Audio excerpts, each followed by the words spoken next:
தமிழ் சினிமாவில் மூத்த இயக்குனர்கள், மூத்த நடிகர்கள் என பலருக்கும் எப்போதும் அங்கீகாரம் கிடைத்து விடுகிறது. அதுவும் சீரியஸான படங்களை இயக்குபவர்களுக்கு எப்போதும் திரைத்துறையில் தனி மரியாதை உள்ளது. ஆனால் என்னைப் போல கமர்ஷியல் படங்களை இயக்கும் இயக்குனர்களை யாருமே ஒரு பொருட்டாக கருதுவதில்லை என ஆதங்கத்துடன் தெரிவித்தார்தான் இயக்குனர் சுந்தர் சி. கடந்த 30 ஆண்டுகளாக தமிழ் சினிமாவில் வெற்றி கொடி நாட்டிக் கொண்டிருக்கும் இவரது திரை வாழ்க்கை குறித்து பார்ப்போம். முக்கிய இயக்குனர்களில் ஒருவரான மணிவண்ணனிடம் உதவி இயக்குனராக 1990ஆம் ஆண்டு வாழ்க்கை சக்கரம் மற்றும் 3வது கண் உள்ளிட்ட சில படங்களில் பணியாற்றினார்.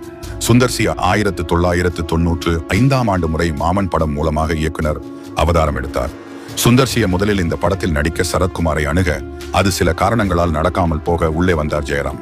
குஷ்பு, கவுண்டமணி, ஜெயராம் கூட்டணியில் படம் ஹிட் அடித்தது. 1995ஆம் ஆண்டு சுந்தர் சி இயக்கத்தில் வெளியான 2வது படம் முறை மாப்பிள்ளை. ஆனால் சமீபத்திய பேட்டி ஒன்றில் சுந்தர் சி தான் இயக்கவில்லை என கூறி அதிர்ச்சி அளித்தார்.